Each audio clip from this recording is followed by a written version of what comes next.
A história de Corá, um israelita da tribo de Levi, é um relato intrigante e dramático que figura nas páginas da Bíblia. Sua trajetória é marcada por desafios à liderança estabelecida por Moisés e Arão, líderes do povo de Israel, durante sua jornada em direção à Terra Prometida.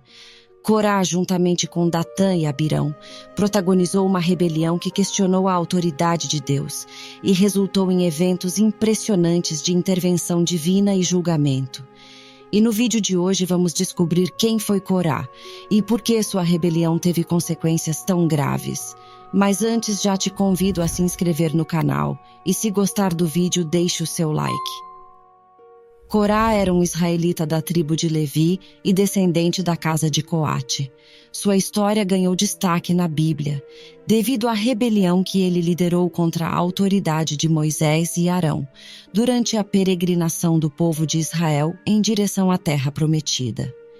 Em algumas traduções bíblicas, Corá é também mencionado como Coré. No entanto, o significado exato desse nome permanece incerto. Vale destacar que existem outros homens mencionados na Bíblia com o mesmo nome, mas eles não devem ser confundidos com o Corá mais conhecido. Como mencionado anteriormente, Corá pertencia à tribo de Levi. Ele viveu na mesma época que Moisés e Arão, embora fosse mais jovem que eles. A genealogia indica que Corá tinha uma relação de parentesco com Moisés e Arão. A Bíblia não oferece detalhes sobre a vida pessoal de Corá ou sua biografia, mas foca em um triste episódio da rebelião que Corá instigou e liderou, bem como a severa punição que ele sofreu como consequência de seu ato. Corá incitou uma revolta contra a liderança de Moisés e o sacerdócio de Arão. O movimento rebelde de Corá entre os levitas se uniu a outro grupo de oposição liderado por Datã, Abirão e On, membros da tribo de Ruben. Esses indivíduos sentiam inveja da posição de liderança que Deus estabeleceu em Israel, por meio de Moisés e Arão. A revolta liderada por Corá, Datã, Abirão e On tinha como principal acusação o fato de que Moisés e Arão estavam se colocando acima do restante do povo de Israel. Moisés e Arão foram alvo de acusações de se autoproclamarem santos e de menosprezarem a santidade de toda a congregação de Israel. Especificamente, Arão foi acusado de ter tomado para si a posição de sacerdote. Moisés também foi acusado de falhar em liderar Israel até a Terra Prometida. Ao invés disso, ele teria se autodeclarado rei e conduzido o povo a uma situação precária no deserto. Nesse contexto, Moisés acusou Corá e os levitas de tentarem obter o sacerdócio a todo custo, quando deveriam estar contentes com a posição de levitas. A responsabilidade sacerdotal havia sido confiada exclusivamente à casa de Arão, e os outros levitas precisavam aceitar essa ordem. Então, Moisés propôs um teste para os levitas, visando determinar quem Deus havia escolhido para liderar o povo e ocupar o papel de sacerdote.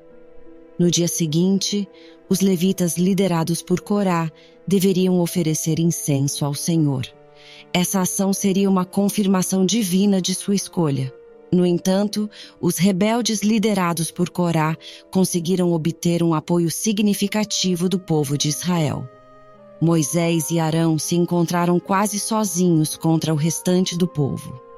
A situação ficou tão tensa que Moisés e Arão tiveram que interceder junto a Deus para evitar que ele destruísse todo o povo de Israel.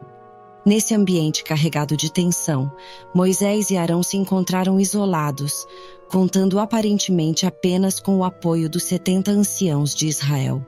Os líderes da revolta, bem como suas famílias, também ficaram separados dos outros israelitas. Adicionalmente, cerca de 250 levitas com seus incensários foram separados do restante do povo. Enquanto isso, os demais israelitas observavam os acontecimentos. Moisés percebeu que somente uma intervenção divina resolveria aquela crise. Ele então propôs que, se nada ocorresse com os rebeldes, isso indicaria que ele não tinha sido enviado pelo Senhor. No entanto, se algo sobrenatural acontecesse, como a abertura da terra para engolir os rebeldes vivos, os israelitas entenderiam que Corá, Datã e Abirão estavam desafiando Deus diretamente. Logo após Moisés ter dito essas palavras, a Bíblia registra que a terra se abriu debaixo dos rebeldes. Corá e os outros homens, junto com suas famílias e pertences, foram engolidos pela terra. A congregação de Israel testemunhou a morte de Corá e seus seguidores. Além disso, os 250 levitas que apoiavam Corá e que ofereciam incenso foram consumidos pelo fogo divino. Após o julgamento divino que recaiu sobre Corá, Datã, Abirão e seus seguidores, os israelitas fugiram apavorados, com medo de também serem engolidos pela terra, conforme relatado em Números 16, verso 34. No entanto, apesar do claro sinal do juízo de Deus, os israelitas continuaram se opondo a Moisés e Arão. Foi nesse cenário que a vara de Arão floresceu, como um sinal de confirmação de que o sacerdócio da casa de Arão havia sido uma escolha divina. Você já conhecia a história de Corá? Comenta aqui embaixo. E se gostou de conhecer essa história, não esqueça de se inscrever no canal e deixar o seu like. Deus te abençoe.